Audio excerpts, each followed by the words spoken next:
নমস্কার, বাস্তু অমিত কুমার দে চ্যানেলে আপনাদের সকলকে স্বাগত। আজকে আমরা এই ভিডিওতে জেনে নেব আগামী মে মাস মিথুন রাশির জাতক বা জাতিকাদের কেমন কাটতে চলেছে। তা আমরা এই ভিডিওতে বিস্তারিত জেনে নেব। চলুন আর দেরি না করে জেনে নেওয়া যাক। মে মাসে মিথুন রাশির জাতক বা জাতিকাদের নিজের পরিবারের দিকে এবং কাজের প্রতি বিশেষ মনোনিবেশ করতে হবে। এই মাসে আর্থিক চ্যালেঞ্জের আপনাদের আনাগোনা লেগে থাকবে। অর্থ আগমন যাতে ভালো হয় সেদিকে একটু আপনাকে লক্ষ্য রাখতে হবে। তবে এই মাসে ব্যবসায় উন্নতি হওয়ার সম্ভাবনা রয়েছে এবং ব্যবসায়ে পুরনো সমস্যা দূর হবে। সমাজের প্রভাবশালী ব্যক্তিদের সঙ্গে আপনার মেলামেশা বাড়বে। মে মাসে এই রাশির জাতক বা জাতিকাদের দাম্পত্য জীবন সুখেই কাটবে। তবে মাসের শেষের দিকে স্বাস্থ্য কিছুটা দুর্বল হবে।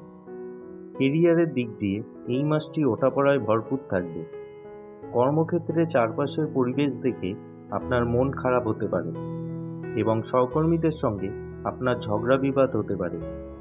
পারিবারিক কলহের কারণে পেশাগত জীবন প্রভাবিত হবে, তবে বরিষ্ঠ আধিকারিকরা আপনার পক্ষেই থাকবে।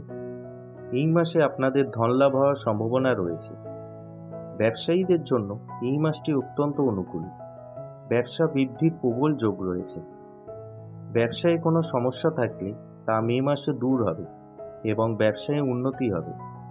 আর্থিক দিক দিয়ে মাসের শুরুটা অনুকূল।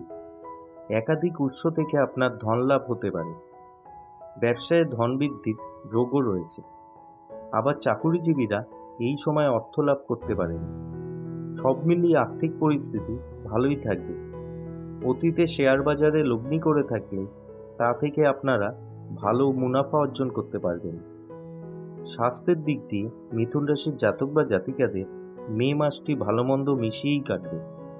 এই মাসে আপনাদের বুকে ব্যথা হওয়ার সম্ভাবনা রয়েছে, তাই স্বাস্থ্যের প্রতি আপনারা একটু যত্ন নিন। মে মাসে মিথুন রাশির অবিবাহিত জাতক বা জাতিকাদের প্রেম বিবাহের সম্ভাবনা রয়েছে।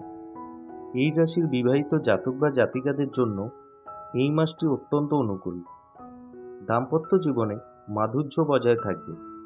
জীবনসঙ্গীর সাহায্যে আপনাদের ধন লাভের যোগ রয়েছে। এই মাসে পারিবারিক জীবনে একটু অশান্তি বাড়বে।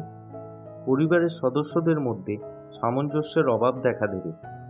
এর ফলে পারিবারিক শান্তি বিঘ্নিত হবে। তবে ভাই বোনের সঙ্গে আপনার সম্পর্ক ভালোই থাকবে। মিথুন রাশির জাতক বা জাতিকারা এই মাসে প্রতি বুধবার করে গণেশ চালিসা পাঠ করুন। এতে করে আপনার জীবনে আসা সমস্ত বাধা খুব সহজেই দূর হবে। তো বন্ধুরা, এই ভিডিওটি আমরা এখানেই শেষ করছি।